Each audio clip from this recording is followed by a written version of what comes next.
오늘 말씀은 좁은 문으로 들어가라 하신 말씀인데 예수님께서 좁은 문으로 들어가라 그랬어요. 근데 좁은 문은 생명의 길이기 때문에 예수님이 가르쳐 주신 거예요. 근데 이 좁은 문이라고 하는 것은 또 뭐냐면 예수님께서 십자가의 길로 가라 하신 말씀과 같은 것이라고 볼 수가 있습니다. 네, 마태복음 16장 24절에 보면 이런 말씀이 있어요. 같이 읽어보겠습니다. 시작. 이에 예수께서 제자들에게 이르시되 누구든지 나를 따라오려거든 자기를 부인하고 자기 십자가를 지고 나를 따를 것이니라 그랬어요.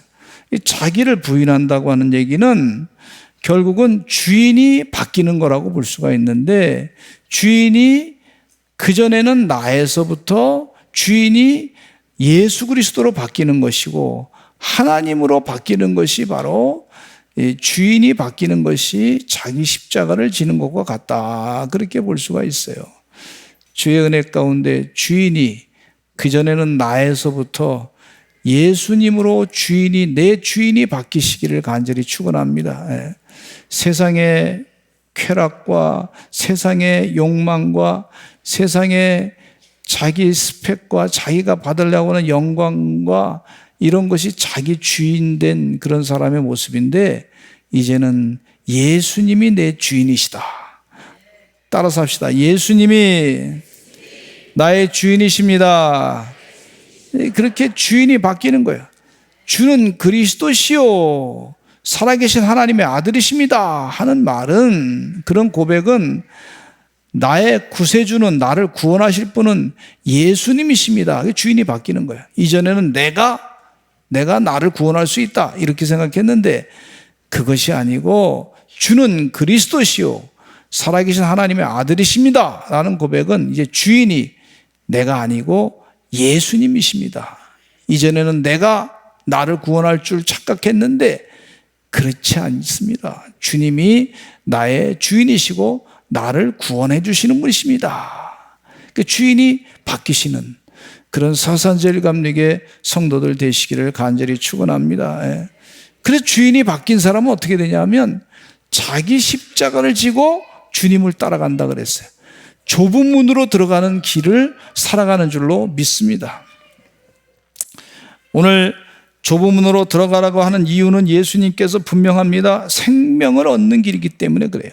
그건 멸망으로 가는 길이 아니고 생명을 얻는 길이고 영생을 얻는 길이라, 그렇게 주님께서 말씀해 주고 계세요. 근데 세상에 많은 사람들이 따라가는 거 있어요. 세상에 많은 사람이 따라가는 거 하는데 평탄한 길이라 그것이 내한테 좋아 보이는 것처럼 보이지만 사실은 그것이 멸망의 길이 될 수 있는 것이 많이 있다고 주님께서 가르쳐 주고 있어요. 노아가 말이죠, 하나님의 명령을 받아가지고 열심을 다해서 배를 지었어. 방주를 지었어요. 방주를 열심히 지었어요.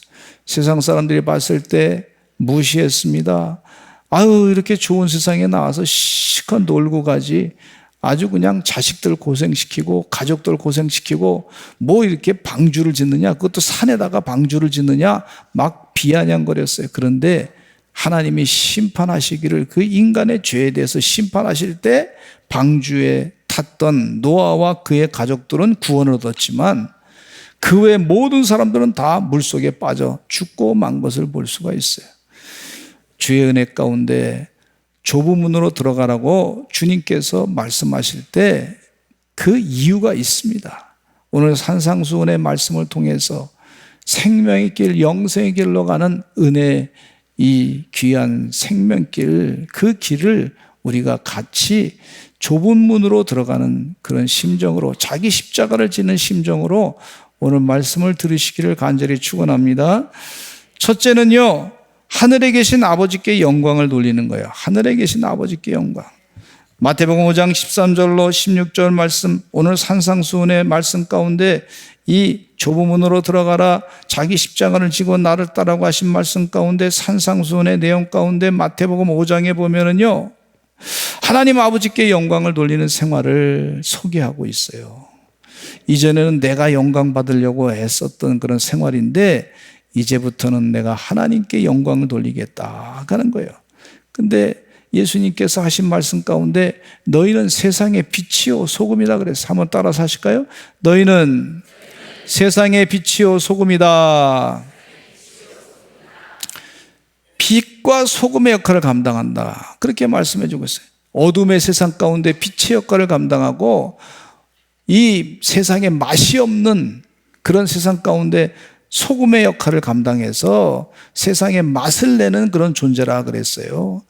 그런데 이 세상의 빛과 소금의 역할 가운데 참 중요한 역할이 뭐냐면 선한 행실로 하나님 아버지께 영광을 돌리는 것이 세상의 빛과 소금의 역할이라 그렇게 가르쳐주고 있어요.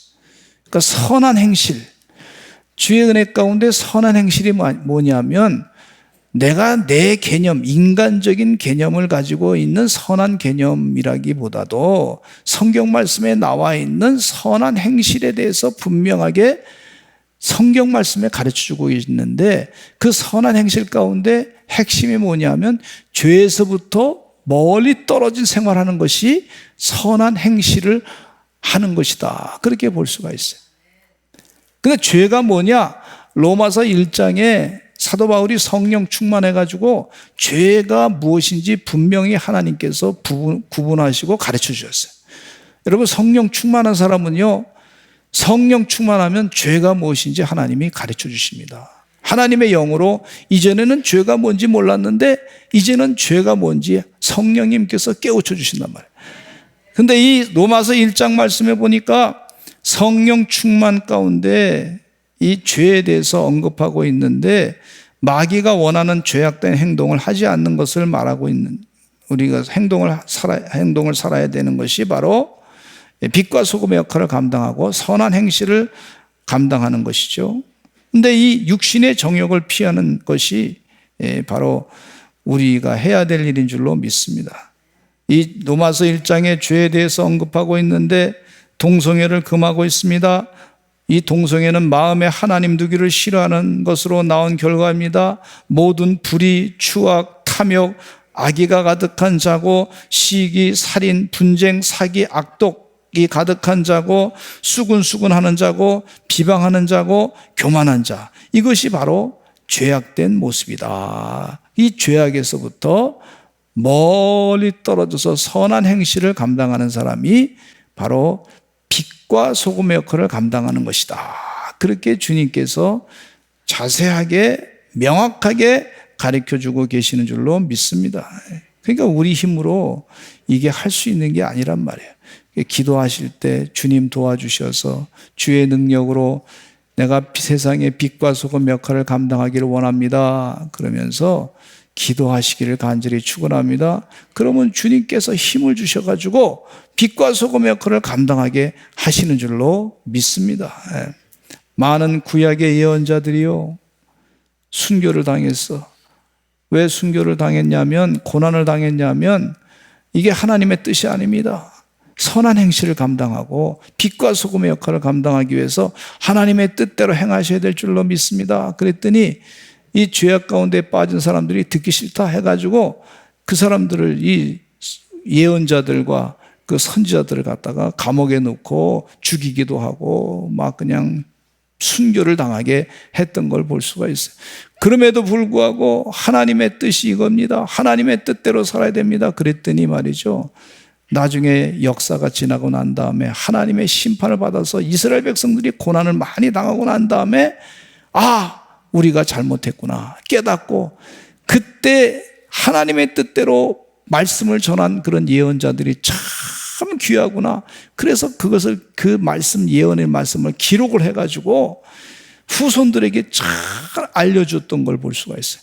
그러니까 그 당장에는 사람들로부터 무시당하고 멸시당하고 천대당하고 순교도 당하고 그랬지만은 나중에 지나놓고 보니까 그분들이 말씀이 옳았다 해가지고 빛과 소금의 역할을 이스라엘 역사 가운데 온전히 감당하게 하신 것을 볼 수가 있어요. 선한 행실로 빛과 소금의 역할을 감당했던 그런 신앙의 사람들이 다 되시기를 간절히 축원합니다. 요셉은 억울하게 형들에게 애굽으로 팔려갔습니다. 그가 보디발 장군의 집에서 노예로 살았습니다. 보디발 장군이 보니 하나님의 뜻대로 사는 요셉이 하나님의 축복으로 형통하게 되는 것을 봤어요. 저는 이 요셉의 사건을 많이 얘기합니다. 많이. 근데 억울했지만 하나님을 묵상하니까 하나님께서 형통하게 하세요.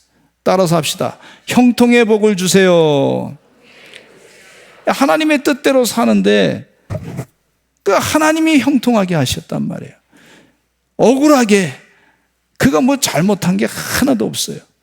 그냥 부모님으로부터 야곱으로부터 사랑받았는데 그것이 미움의 대상이 돼가지고 그래서 감옥 생활 같은 애굽에서 노예 생활을 하게 됐단 말이에요. 그런데 하나님을 끝까지 의지함으로 말미암아 하나님이 그를 형통하게 하셨어요. 여러분, 하나님이 형통하게 해주셔야 될 줄로 믿습니다. 우리 자녀들도 하나님이 형통하게 해주셔야 될 줄로 믿습니다. 내 개인의 삶 가운데도 하나님이 형통하게 될 줄로 믿습니다. 그래야 사는 거예요. 내 지혜로 내 능력으로 되는 게 아니에요. 사업체도 하나님이 형통하게 해주셔야 돼요. 그래서 늘 기도하세요. 하나님 형통하게 해주세요. 하나님 형통의 복을 주실 줄로 믿습니다. 주의 자비를 내려주실 줄로 믿습니다. 주의 은혜가 넘치게 될 줄로 믿습니다. 형통하게 해주세요. 내가 모르는 거 있으면 깨우쳐 주세요. 그렇게 기도하셔서 하나님의 지혜로 성령님의 이끄심으로 형통의 복을 누리시는 주의 귀한 백성 되시기를 간절히 축원합니다. 참 하나님의 지혜가 얼마나 필요한지 몰라. 점점 더 그런 세상이 됐어요. 그런데 이 요셉은 보디발 장군의 아내로부터 유혹을 받게 됐어요. 잠자리를 같이 자자고 하는 그런 제안을 받았어요. 근데 당시의 문화가 세상 문화가 다 그랬어요. 세상 문화가 다 그랬어요. 세상의 문화 가운데 보면은요, 그 당시에 인도에 가면 어느 신전이라고 하는 것이 있는데 신전에 보면 뭐 음란한 행동을 하는 그 조각들이 잔뜩 그곳에 맞게 조각이 돼 있대요. 그 사진을 보니까 기가 막히더라고. 그게 신전인지. 근데 그때 당시에 종교가 세상의 문화를 그대로 다 받아들여가지고 종교가 아니야. 그냥 세상의 쾌락을 추구하는데 그것이 마치 종교 행위로까지도 그렇게 속였던 걸 볼 수가 있어요. 그때 문화가 그래요. 그때 문화가. 저는 어린 시절에 학교 가가지고 공부할 때 플라톤이 말이죠. 국가론이라고 하는 그런 좋은 그 정치 사상을 써가지고 대단한 인물, 좋은 인물인 줄 알았는데 나중에 보니까 이 국가의 마지막이 향연이라고 하는 것인데 향연이 뭐냐? 국가가 마지막에 축제를 벌이는 거야, 축제를. 국가의 목표가 마지막에 축제를 벌이는데 그 축제 가운데 뭐가 있냐면 이 소화성애를 하는 거예요. 즐기자, 이거에 즐기자. 사상이 그거예요, 사상이. 그러니까 그 3000년 전에 있었던 그 사상 가운데 이게 음란한 타락의 모습이 다 있었던 걸 볼 수가 있어요. 그래서 하나님께서 택한 백성들에게, 그러니까 도덕적으로 타락하니까 말이죠, 병들이 자꾸 생기게 되고 하나님의 택한 백성에게 이 레이기의 말씀을 통해서 거룩하게 살라고 죄가 무엇인지 깨우쳐 주신 거예요. 그래서 그 백성들이 그렇게 살다 보니까 로마 시대 때는 하나님 은혜 가운데 축복을 받아서 로마 시대 때 그 로마의 시민들이 말이죠, 음란함으로 막 다 사는 동안에 아이들이 태어나는데 보니까 말이요, 다 질병 가운데 성병에 걸려가지고 애들이 말이죠, 태어나가지고 기운을 못 쓰는 거예요. 빌빌거리는 거예요. 근데 유대인 가정 가운데 보니까, 믿음의 가정 가운데 보니까 그 가정들의 자녀들은 막 쌩쌩하고 힘이 넘치는 걸 볼 수가 있는 거예요. 그러니까 이거 왜 그런가 연구했더니 로마 사람들이 성병에 어렸을 때부터 걸려가지고 질병에 걸려가지고 사는 거 보니까 한 30대 때 다 죽어버리네.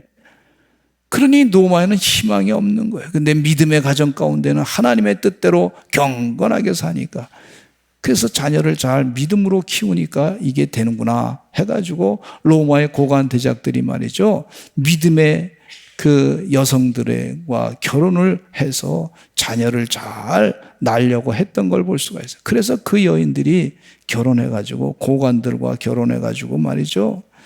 나중에 때가 됐을 때 하나님의 뜻대로 이 로마가 완전히 다 뒤바뀌어진 걸 볼 수가 있어요. 그래서 이 음란의 죄가 무엇인지 잘못된 것인지를 다 밝혀내고 말이죠. 그래서 그때부터 하나님의 뜻대로 이 나라가 바르게 서야 되겠다 하는 것을 가르쳐 주시는 걸 볼 수가 있어요. 요셉이 하나님의 뜻대로 사는 동안에 이 보디발 장군의 아내가 유혹을 했을 때 나는 하나님께 영광을 돌려야 됩니다. 이게 죄입니다. 보디발 장군이 나한테 다 맡겼지만 당신까지 내가 취할 수 없습니다. 그러면서 겉옷을 뒤집어 던져놓고 도망쳤던 걸 볼 수가 있어요. 감옥에 들어갔지만 억울했지만 그럼에도 불구하고 하나님이 또 형통하게 하신 줄로 믿습니다. 더 형통하게 해가지고 나중에는 바로왕 앞에서 바로왕의 꿈을 해석하게 하시고 놀랍게 하나님 은혜 가운데 이스라엘의 민족을 만드는 놀라운 역사를 일으키신 것을 볼 수가 있어요. 좁은 길은요, 하나님께 영광을 돌리는 길인 줄로 믿습니다. 그 선한 행실로 빛과 소금의 역할을 감당하는 줄로 믿습니다. 주의 은혜 가운데 선한 행실로 빛과 소금의 역할을 감당하시는 우리 사랑하는 귀한 종들, 좁은 문으로 들어가는 주의 종들 되시기를 간절히 축원합니다. 두 번째는요, 노하지 말라 그래서 노하지 말라. 마태복음 5장 21절로 26절 말씀해 보니까 좁은 문으로 들어가고 자기 십자가를 지는 삶 가운데는 노하지 말라 그래서 한번 따라서 하실까요? 노하지 맙시다. 노하지 말자, 노하지 말라. 예? 성경 말씀에 십계명 가운데 살인하지 말라고 하는 유대인들의 구약의 계명의 말씀 우리가 다 알고 있지 않습니까? 근데 예수님께서는 그 살인하지 말라는 것보다도 더해서 하시는 말씀이 형제에게 대해서 노하지 말라. 그것이 살인죄와 같은 것과 같다. 그렇게까지 말씀해 주고 있어요. 마태복음 5장 22절에 이런 말씀하고 있습니다. 같이 읽어보겠습니다. 예수님이 하신 말씀 시작. 나는 너희에게 이르노니 형제에게 노하는 자마다 심판을 받게 되고 형제를 대하여 라가라 하는 자는 공회에 잡혀가게 되고 미련한 놈이라 하는 자는 지옥불에 들어가게 되리라 그랬어요.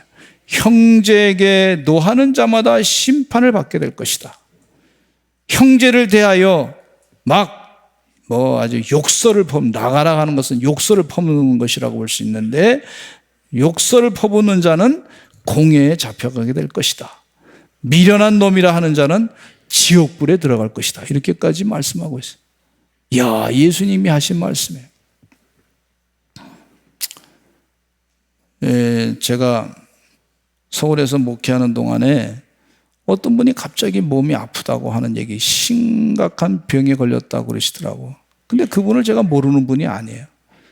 근데 그분을 가만히 왜 그런가 했더니 살펴보니까 아니 그냥 회의 때마다 꼭 뭘 하나 잡아가지고 꼭 한 번씩 화를 꼭 내시더라고. 한 번씩.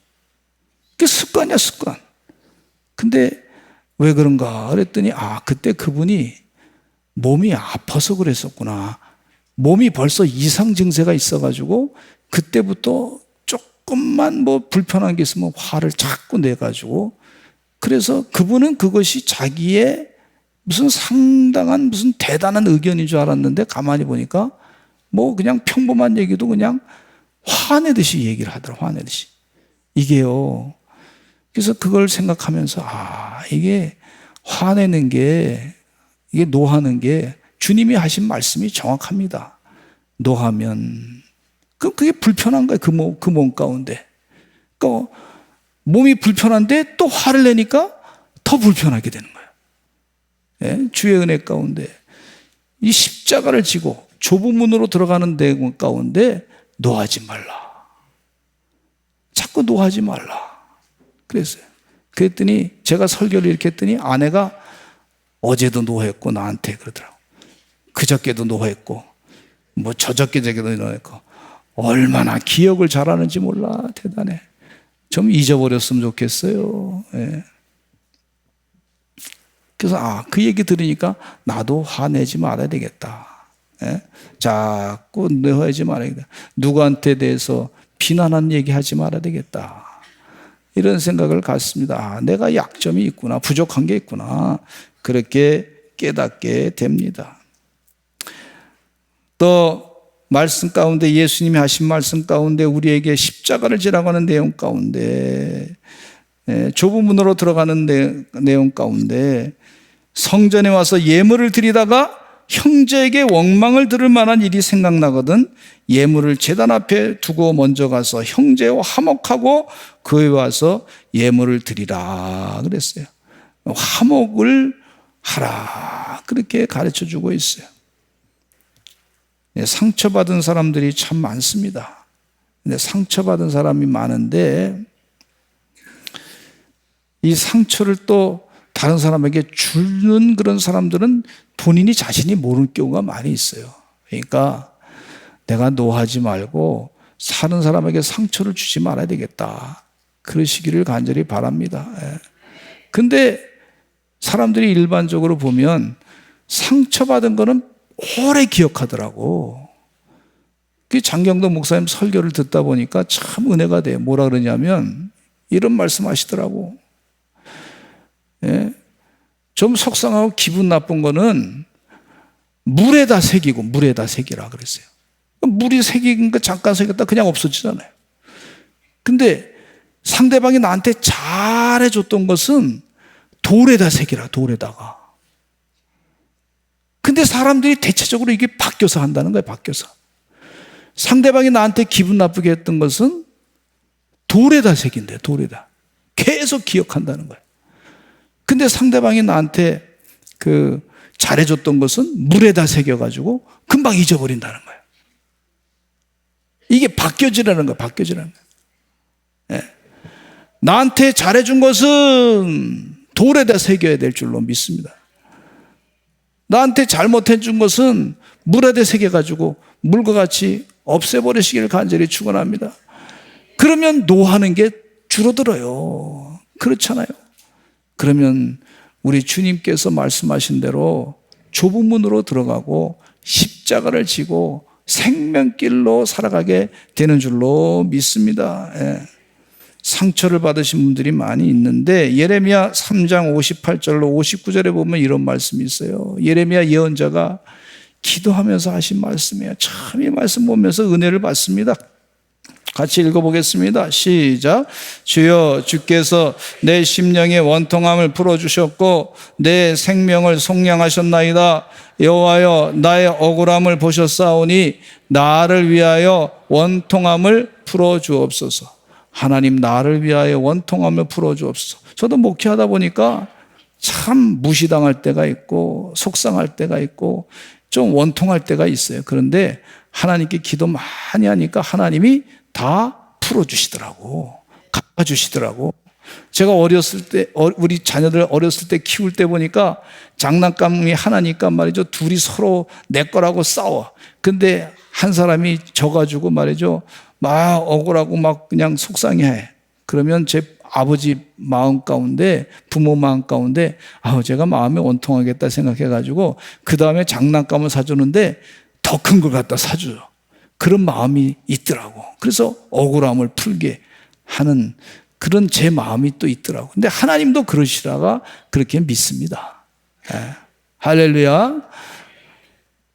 저희 아내가 어느 목사님한테 설교를 들었다는데 제가 그 얘기를 듣고 참 웃었어요. 그냥 들으시기 바라고 오해 없으시기 바랍니다.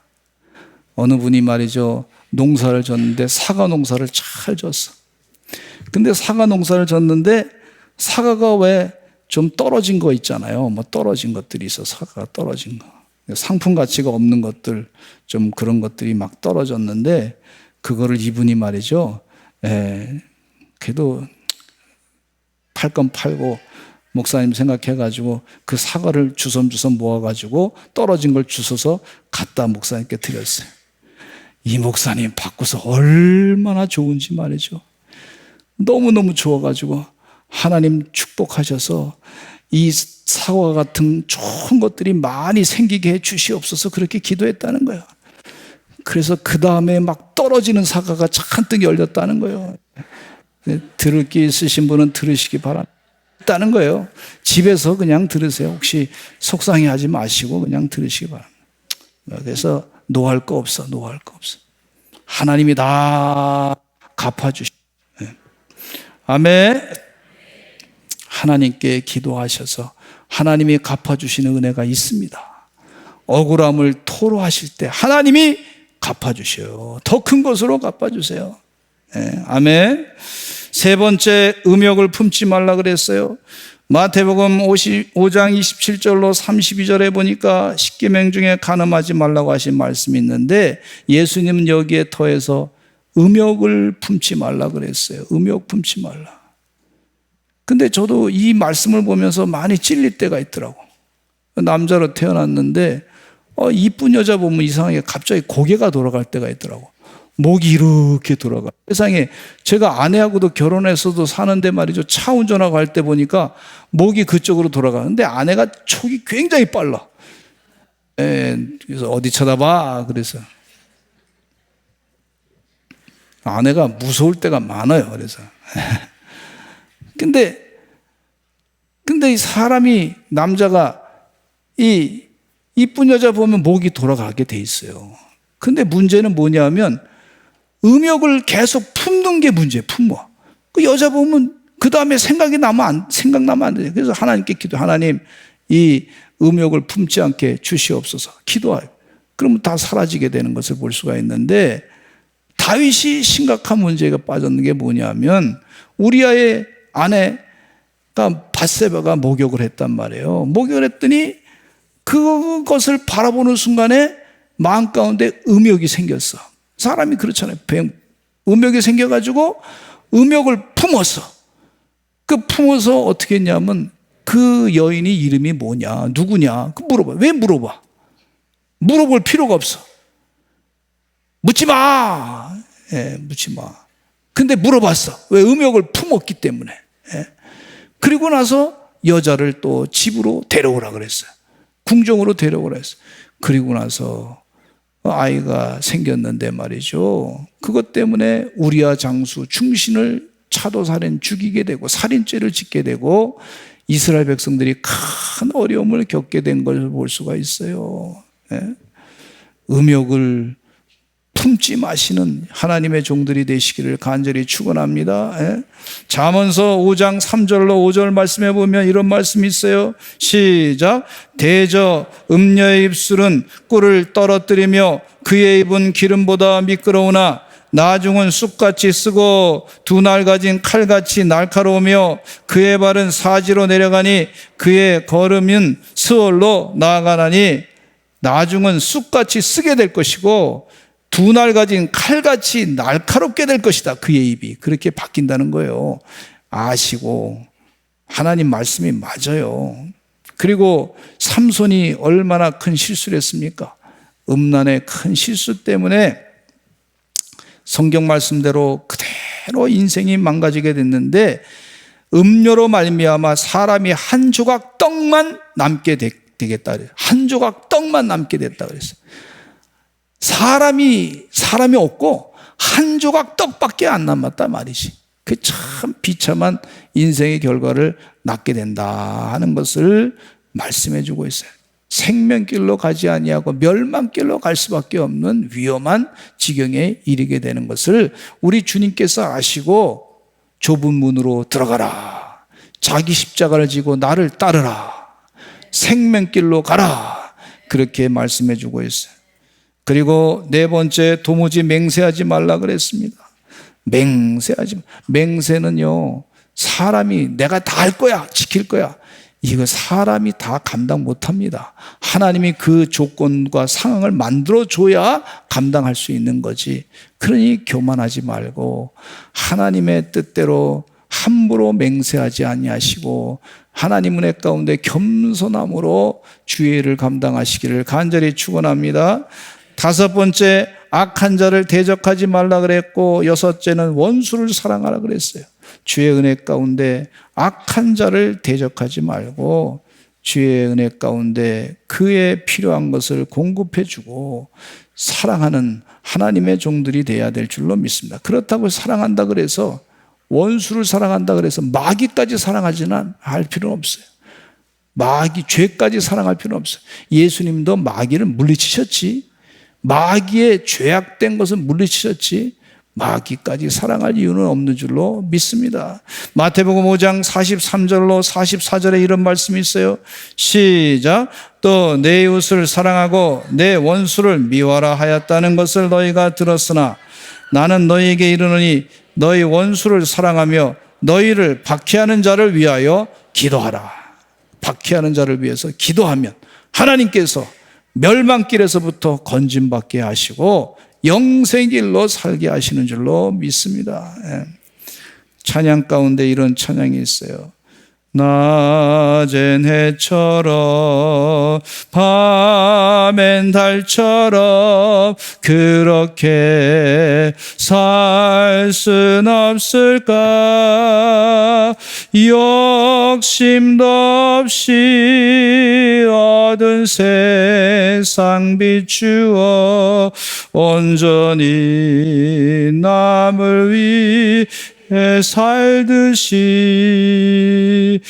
나의 일생에 금이 있다면 이 땅에 빛과 소금 되어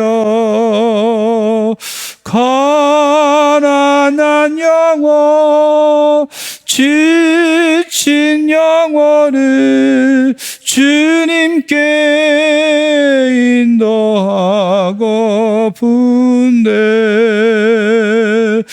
나의 욕심이 나의 못난 자가 언제나 커다란 짐되어 나를 짓눌러 남을 공곡해 하니 예수여 나를 도와주소서. 아멘.